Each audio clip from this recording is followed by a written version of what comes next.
Marami na akong narinig tungkol sa isla na ito.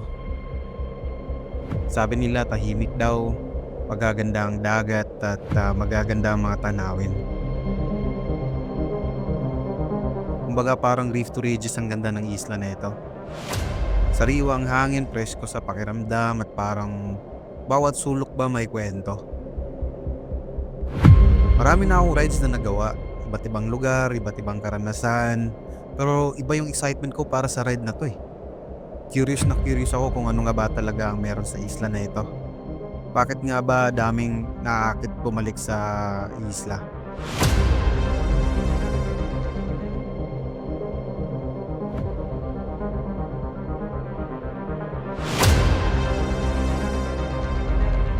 Kaya ngayong araw, susubukan namin tuklasin ang ganda ng isla na ito, hindi lamang para bang bakasyon, kundi para tahakin ang adventure na ito gamit ang big bikes namin mula sa CF Moto. Kasama ang Team CF Moto Cagayan de Oro, ito ang ride namin sa isla ng Camiguin Island.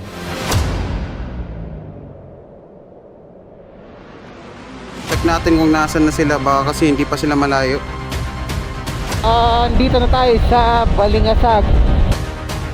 Walang shortcut. Walang shortcut.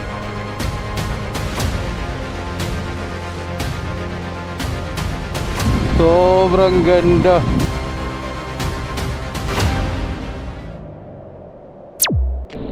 Diba sabi ko sa inyo, never give up eh.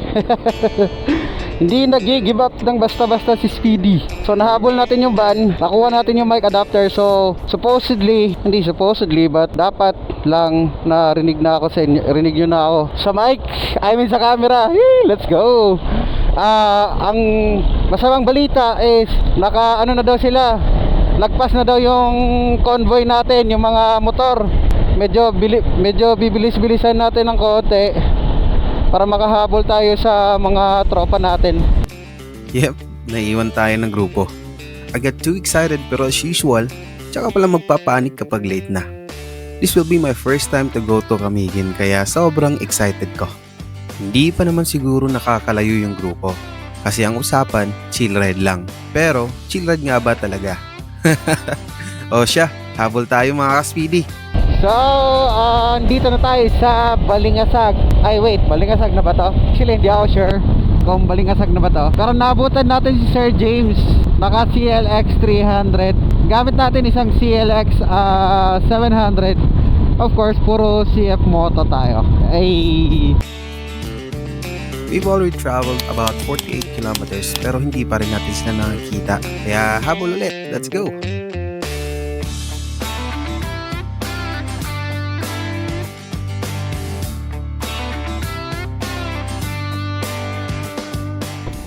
Balingasag pa rin tayo and nasa likod pa rin tayo ni Sir James kasi may sasabihin ako napaka-importante. Ayun na yung grupo pala. Okay, so nakahabol tayo. Let's go!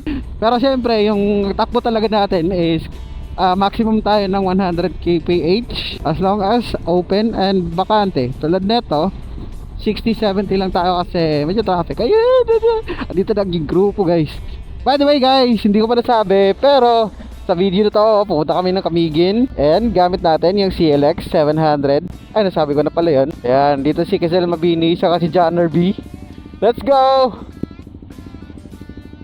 Ay, sorry. Ayan, si Sir Moon, si Sir James. Ha? Nakuha kong memory card! Anyways, this is a ride in collaboration with CF Moto and Department of Tourism. And pupunta kami ng Camiguin Island, of course, to enjoy. And paano ka mag-i-enjoy kung hindi ka bibisita sa mga tourist spots, di ba? So, doon napapasok si DOT or Department of Tourism, no? Po-promote natin yung mga tourist spot doon. Of course, at the same time ay mag-i-enjoy tayo, di ba? Ganun lang yun. Napaka-simple. Kaya tara, sama na tayo sa kanila.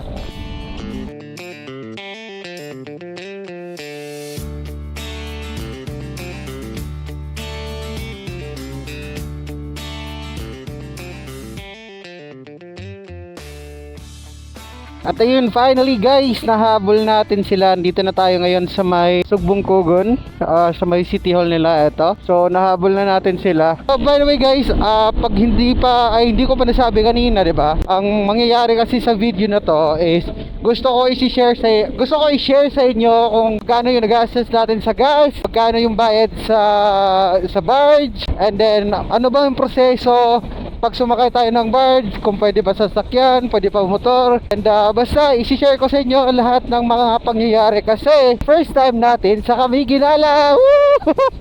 Grabe, nakapunta na Camiguin Island si Speedymoto guys. Never in my life na nakabuta ako ng Camiguin Island, although taga Mindanao ako, born and raised, never pa talaga ako. So this is a first time for me, and so that's why I'm so excited guys. So samahan nyo ako sa next stop natin, ang Port of Balingwan. Let's go! We've already traveled about 74 kilometers. So meron pa kaming 13 kilometers to go bago kami makarating sa Port of Balingwan.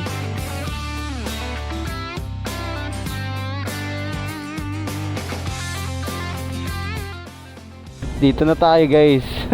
Nandito na tayo mga ka-speedy. Sobrang excited ko, grabe. Ayan oh. Ayun, may mga kainan dito. Pagkainan pala. Yan, may siopaw.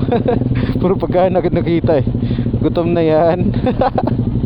So wait natin mga ka-speedy na makapasok tayo. Papakita ko sa inyo yung buong itsura ng Port of Balingwan, para naman ma-feel nyo din yung vibes dito. Grabe.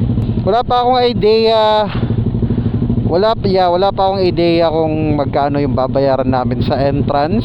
Hindi ko nga alam kung may entrance or diretso na bayad para sa sa barge. And balita ko is pag nagbayad ka sa motor mo, libre na yung driver. Pero pag may backride ka, ibang pamasahe naman yon. Pero pang tao na yung rate, hindi na yung pang motor. So pag nagbayad ka sa motor, libre na yung driver, pero yung backride hindi. Same ata sa sasakyan, ang driver lang yung libre, yung mga nakasakay sa sasakyan ay meron silang individual na pamasahe. Grabe, nabawi ko yung mood guys kanina kasi parang na ako eh. Parang gusto ko na umiyak, like literal talaga guys, gusto ko nang umiyak kasi sobrang excited ko. Tapos na late ako kasi napaka-strict namin sa jump off time ngayon kasi may hinahabol na oras, 'di ba? Tulad na tong barge, hindi pwedeng ma-late. So sobrang stressful kanina kasi wala yung mga gamit ko, kulang, umuwi pa nga ako ng bahay. Kaya humabol tayo kasi nga naiwan hindi ko na alam pag sasabihin ko. But umuwi muna tayo sa bahay kasi kumuha tayo ng memory card tsaka yung hinabol natin yung van para makuha natin yung mic adapter, di ba? So nawala ako sa passing or sa plano or ewan ko tawag dun. Basta kaya so happy nga at ngayon ay nabawi natin yung mood natin. Sobrang excited na ako, sobrang joyful, and basta mixed emotions siya mga ka-speedy. Kaya tara, samahan nyo ako sa biyahe na to kasi sobrang excited ko na. So nakababa na sila. I think ipe-prepare yung ORCR. Wait, baba muna tayo kasi sobrang init. Update ko kayo. Yung mga ka-speedy, dito na tayo sa Port of Balingwan. Tapos ayan, chine-check na lahat ng bike, naka-line up na yung mga bike natin. Kaya puro CF Moto yan hanggang dun. Tapos kinokolekta na yung mga ORCR. Yan. So kapag wala kayong ORCR or expired kayo, huwag na kayong magbalak magkamigin. Di ba Boss M? Yes. Yan, si Boss M. Kompleto. Yes sir, may-ari ng CEO ng RDM. Kasama natin. Sama na eh. Papel. Kailangan talaga yung ORCR guys. Walang shortcut. Walang shortcut. Unfortunately, tama ang narinig nyo. Walang shortcut sa mga papel. Kapag walang kompletong documents, hindi ka makakasampa sa Roro. Hindi talaga makakaalis ang sasakyan mo. Well, bago natin pag-usapan ng pamasahe sa St. Benedict's, gusto ko lang i-remind yung mga naka-open pipe or open muffler na sa port pa lang hindi na kayo makakapasok kapag maingay ang tambucho nyo. Meron silang panukat ng decibel kaya kung lagpas sa limit, sorry, U-turn ka na lang agad. Anyways, pag-usapan na natin ang pamasahe sa St. Benedict's Ocean Shipping Line. Para sa van, pickup, SUV, L300 at pati na rin sa motor na 400cc and above or big bikes, 3,370 ang round trip at 1,685 ang one way. Para naman sa sedan, auto at multicab, 2,695 ang round trip, 1,348 naman ang one way. Para sa motor na 400cc and below or mga underbones or mga scooters, 1,169 ang round trip at 585 naman ang one way. And take note mga ka-speedy, maaaring magbago ang presyo without prior notice. Kaya mas maganda kung i-double check nyo muna ang latest rates sa page nila na St. Benedict's Ocean Shipping Lines. At ayun, finally mga ka-speedy, papasok na tayo ng port. Super excited na ako na makapunta at makatongtong sa Camiguin Island. Let's go! Nagano lang kami kanina, nagpahinga, nag-usap-usap hanggang sa tinawag na para para pumasok na sa port. Ay, sorry! So, eto na. Papasok na tayo guys. Napaka-excited ko dito. Alright! Eto na guys! Woohoo!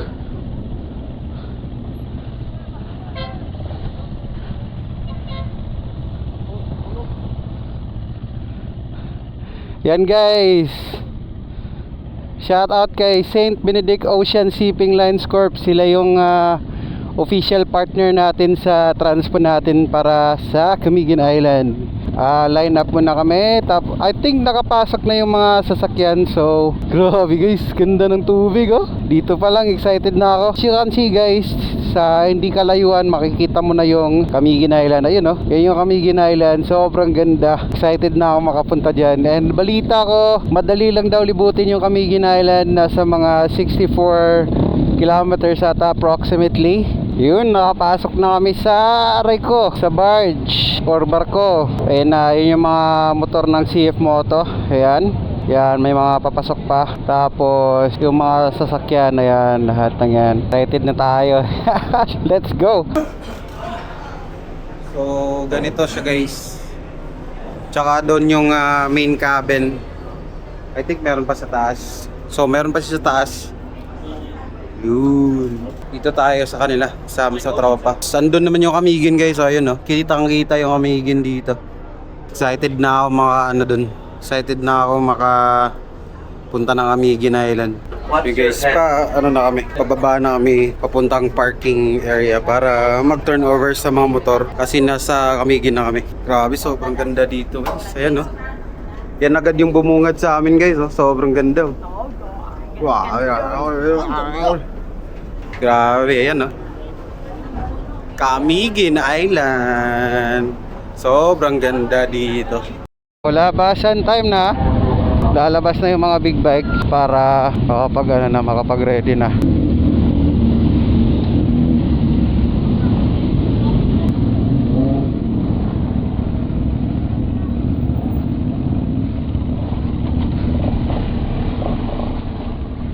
Yun, nakalabas din. Nasa Camiguin Island na tayo. Woohoo! Grabe. Sobrang sarap sa feeling. Woo! Grabe. Natulog lang ako dun sa tawag dito. Ay, tulog lang ako sa biyahe kasi antok na ako eh. Tapos halos mahigit 1 oras yung biyahe. So antok talaga ako dun. Thank you. Yeah. Thank you. Yun, paalis na ulit kami. Pupunta na kami sa hindi ako sure pero hopefully pupunta na kami sa lugar na kung saan kakain na. Kasi nagugutom na ako eh. So grabe, sobrang ganda ng Camiguin guys. Ito pa lang yung nakikita natin. Hindi pa tayo naggagala pero sobrang ganda na. Grabe solid. Sobrang ganda. Tignan nyo naman yan guys. Grabe. Napa-video nila ako. Sobrang ganda eh. Woohoo! Aray ko. Grabe. Solid. Solid ng lugar men. Grabe. Wala kayo pa masabi kundi grabe na lang Yan. Sobrang ganda dito. Kurbada. Ayan sobrang sarap. Grabe.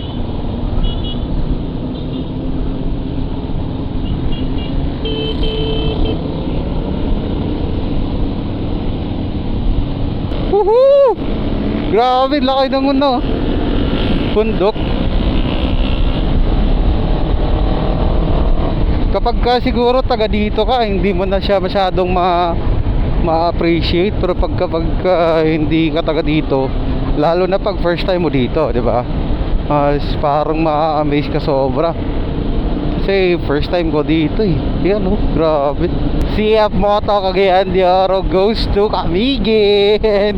Tapos partner pa natin yung Department of Tourism.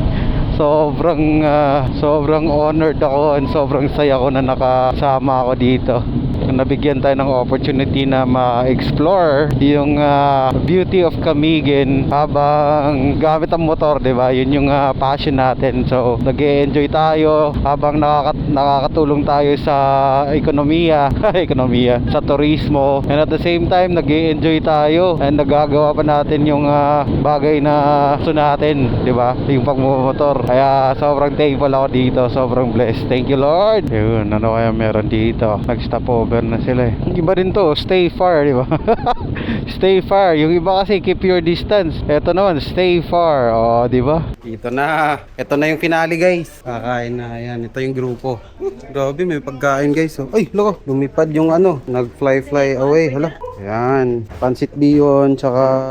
Ano sa ganyan, ma'am? Torta. Ito guys, torta ni Imelda. Poblasyon Mahinog, Camiguin. So, alam nyo na, pag nasa Camiguin kayo, ayun, torta. Torta ni Imelda. Pahinga muna tayo guys, tapos kain, tapos relax. So, ayun guys, balik sa motor tayo. Na ano tayo kasi nakapag-snack na ng konti. Kaya medyo nagka-energy tayo. Energy ka. Sobrang init ng ano ko, ng upuan ko. Parang nagluluto ng sunny side up. Woohoo! CF Moto goes to Camiguin. Sobrang ganda guys. Sobrang sarap mag-ride. Let's go.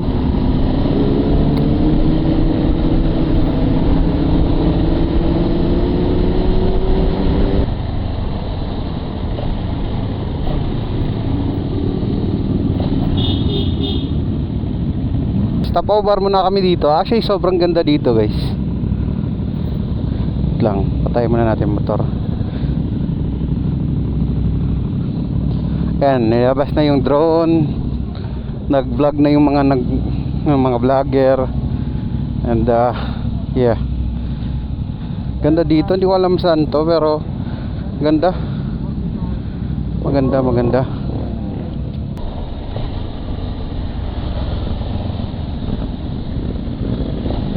Saan kaya to? Okay. So galing kami dun sa Camiguin Camiguin Kapitolyo kumbaga. Tapos ngayon ay andito kami sa bahay sa isa sa kasamahan namin. At hindi ako sure saan kami. Pero nasa Mambahaw na daw tayo dito sa Camiguin. Pero hindi ko sure kung bakit dyan sila nagpa-park. Baka dyan lang or ewan. Alright, so tara, punta tayo dun sa kanila. Check natin kung ano meron. Ganda dito. Hala! Aeroplano! Grabe, ganda ng view dito. May airplane kasi may airport dito. Tignan nyo naman yung view dito guys. Sobrang ganda yan Grabe. Ayun airplane. Nice. Yo guys, andito kami ngayon. Tignan nyo naman kung gaano kasarap yung pagkain namin. Ayan Ano tawag dito sa Tagalog? Rice kanin. Rising pork. Budol patay-ting. Patay-ting daw. Tapos ito naman Jurassic Park. Ayan, 'di ba? Sobrang sarap ng mga pagkain namin, guys. Kaya namnamin nyo, guys. Ang sarap ang mga pagkain. Ang background nun ba magbukas ka pa ng beer. Mura. Puro ni ba lang yung lyrics? Naka-idlip, tapos na din kami kumain. Kaya gear up na para jump off ulit. Ewan ko saan kami pupunta next. But ito yung ito yung sinalihan natin, kaya wala tayong magagawa. Jump off ulit, let's go. Grabe, sobrang ganda na. Ewan ko saan kami, parang iikot ata.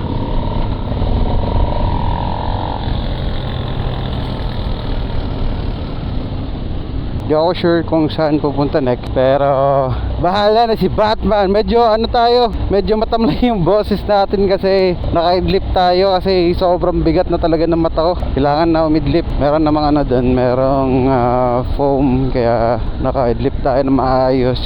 Tapos na din kami kumain, kaya all goods in the house. Ayun, kakarating lang namin sa Plaza Corrales. Tapos may banner pala dito, CF Moto Cagayan de Oro, Team CF Moto goes to Camiguin Island, Quezon Mabini, Speedy Moto, Certified Locachero, Clyde Vlog, tsaka si Adventure with Dan. Ayun, grabe, nakaka-amaze naman yan. Yan, park muna tayo. Init! Pero yun, convenience store. Tapos may cafe dito. Pahinga muna kami. Pahinga ulit. Yo, what's up mga speedy? Andito kami sa room namin. Dito nga pala kami nag-check-in sa Plaza Corrales dito sa Camiguin. And kakagising ko lang, natulog kami, ligo, nag-freshen up, tapos wala. I was wala masyadong ganap today, but that was actually the whole trip for day 1. And sana nag-enjoy kayo. Dito muna natin yan yung vlog, and then waiting tayo for day 2 and day 3. Let's go!